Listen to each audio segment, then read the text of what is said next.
في رواندا احنا ما مؤمنين بالحتميات التاريخية أو نقعد ونستسلم ونقول خلاص هذا هو الواقع. مؤمنين أنه كل واحد من عندنا يقدر يصنع تغيير، أو على الأقل نموت واقفين وعندنا رسالة معينة.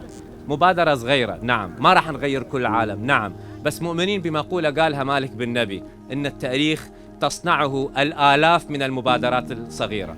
فنعم مبادرة صغيرة متواضعة، ولكن هذا جهد المقل. نأمل هذه المبادرة مع عشرات مئات آلاف المبادرات الأخرى نقدر نخلق واقع جديد.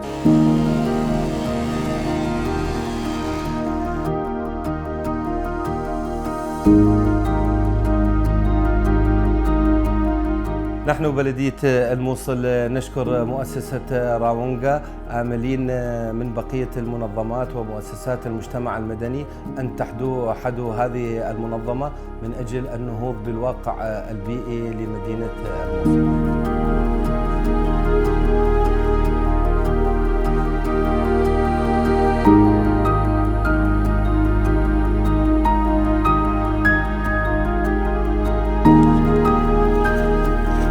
أنا كشاب موصلي أشكر مؤسسة راونغا بإتاحة لي العمل في غابات الموصل بمشروع زراعة الأشجار، ونطلب من باقي الجهات المعنية والمنظمات بإتاحة مثل هذه فرص العمل بالنهوض بحالة نينوى والتقليل من نسبة الشباب البطالة في محافظة نينوى.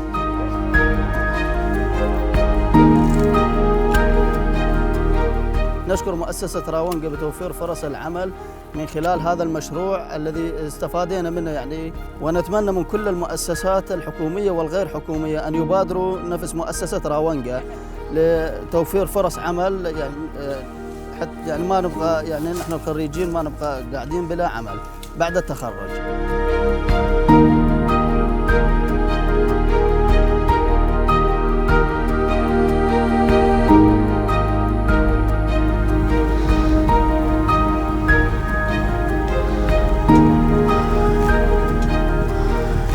انطلق مشروع غابات راونغا في داخل غابات الموصل في منتصف الشهر الثاني في عام 2022، حيث قامت مؤسسة راونغا بزراعة 5000 شجرة في 20 دونم داخل غابات الموصل، إضافة إلى ترقيع 4 دوانم كانت مزروعة وتحتاج إلى أشجار.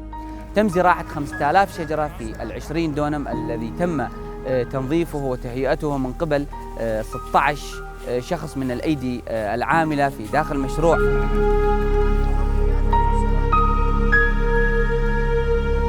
يسعى لتعود الحياة.